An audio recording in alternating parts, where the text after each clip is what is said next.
अस्सलाम वालेकुम रहमतुल्लाहि व बरकातुहू। मेरी प्यारी बहनों, कैसे हैं आप?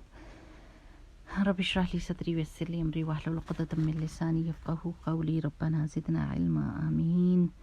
मेरी प्यारी बहनों, आजकल के हालात और जो भी वाक़यात हो रहे हैं उसकी वजह से मुसलमानों के तो दिल टूटे और दुखी हैं ही, लेकिन अल्लाह सुब्हानहू व तआला ने पूरी दुनिया में हमारे लिए नरम गोशा लोगों के दिलों में पैदा कर दिया है, और ये सिर्फ़ अल्लाह सुब्हानहू व तआला की वजह से हुआ है। हमारे हालात और हमारे अखलाक और हमारे चॉइसेस इस दुनिया में ऐसी नहीं है कि हम उस चीज़ को डिज़र्व करते कि इतनी बड़ी तादाद में अल्लाह सुब्हानहू व तआला मुसलमानों के लिए सॉफ्ट कॉर्नर पैदा करता हर एक के दिल में, और कुरान की समझ पैदा करता। कुछ लोगों ने कुर्बानी दी और शहीद हुए, और उनकी कुर्बानी और उनकी शहादत की वजह से अल्लाह सुब्हानहू व तआला ने सारी दुनिया में लोगों के दिलों को कुरान के लिए खोल दिया, वरना हमारे हालात तो बड़े ख़राब हैं।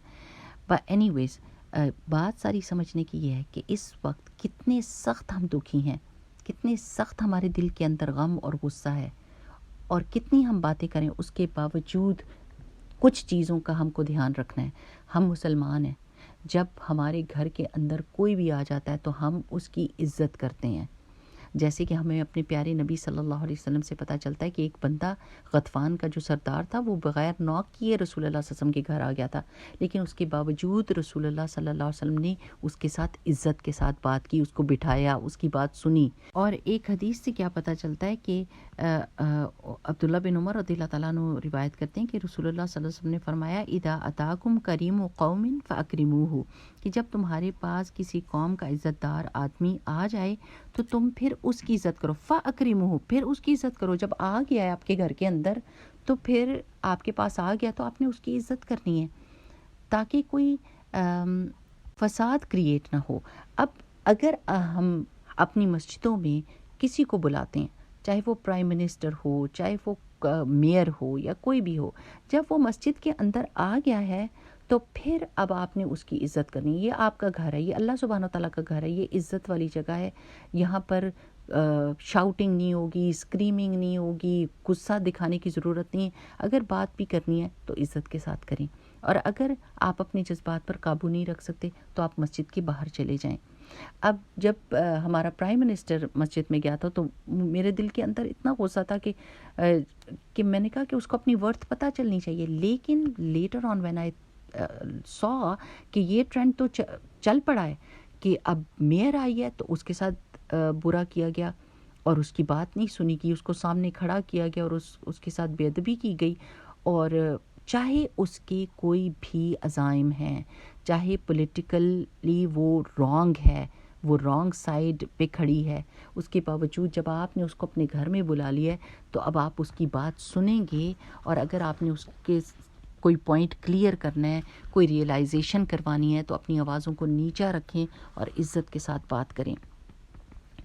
और उसके बाद क्या हुआ कि इस्ना के बीच में जब कोई पॉलिटिकल लीडर आया जो अपोजिशन का था और उससे बात हो रही थी, तो मुसलमानों ने बाहर चीखना शुरू कर दिया, जिसकी वजह से वो निकल के चला गया। अब शेख हुसाम ने खुतबा दिया और उन्होंने कहा मस्जिद में एक अपोजिशन, एक पॉलिटिकल लीडर से क्या बात हो सकती थी सिवाय इसके कि मुसलमानों की बेहतरी की बात हो, मुसलमानों के हक़ में बात हो।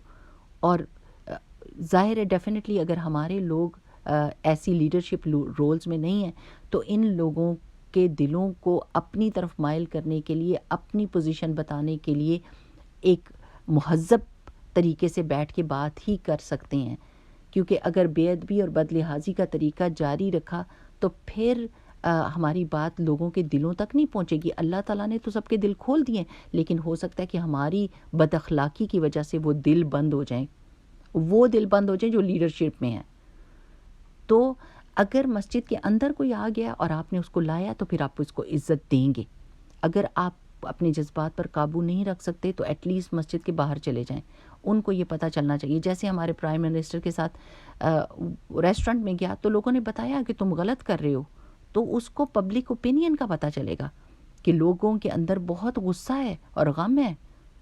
करें बाहर जाके जो करते हैं, क्योंकि वो जब फिर रहे हैं बाहर तो उनको पता है कि हम पब्लिक फिगर हैं, ہم جو کام کر رہے ہیں اس کا ضرور بیک لیش ہوگا، اس کا ضرور کوئی نہ کوئی کانسیکوینس ہوگا. Make your point what ever, اپنی پروٹیسٹ میں اونچا بولیں کہ آوازیں پہنچیں، لیکن پرسنلی جب کوئی آپ کے گھر کے اندر آ جاتا ہے تو پھر یہ کام نہیں کر سکتے میری پیاری بہنوں. یہ اس چیز کے بارے میں غور کرنا ہے.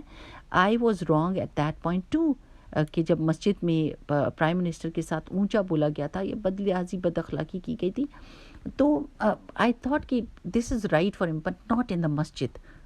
دیٹ پوائنٹ واز مسنگ، کیونکہ جیسے ہی مطلب ایک وہ واقعہ ہوا تو اب یہ میئر کے ساتھ ہوا اور پھر وہ اس کے ساتھ ہوا، یہ آگے چلتا جائے گا. And they are not going to feel welcomed in the مساجد، کہ مسجدوں میں ہم جاتے ہیں تو لوگ برے طریقے سے پیش آتے ہیں تو ہم وہاں جائیں گے ہی نہیں. یہ نہیں ہونا چاہیے. ان کو یہ پتہ چلنا چاہیے کہ مسجد رسپیکٹ کی جگہ ہے. جب ہم وہاں جاتے ہیں تو لوگ عزت سے بات کرتے ہیں اور ہماری بات سنتے ہیں اور اپنی بات بھی مہذب طریقے سے کرتے ہیں. چاہے آپ دیکھیں آپ ان کے پولیٹیکل جو سٹینڈ ہے آپ اس کو چینج نہیں بھی کر سکتے تو کم از کم اپنی جگہ تو بنا سکتے ہیں نا. کہ تو میں یہ ضرور کہوں گی کہ پلیز مساجد کے اندر یہ کام نہ کریں. مساجد کے اندر عزت اور احترام کا دھیان رکھیں اور حکمت سے کام لیں کہ یہ لوگ اگر یہ دیکھ رہے ہیں، ان کے دلوں کو یہ بات سمجھ آ گئی ہے کہ بہت زیادہ ظلم ہو رہا ہے، اوپر سے انہوں نے اپنی پالیسیز کو پروٹیکٹ کرنا ہے لیکن ان کے دل نرم ہو رہے ہیں، تو اپنے اخلاق سے اور ان کے دل نرم کر لیں تاکہ ان کی زبانوں سے بھی حق نکل آئے.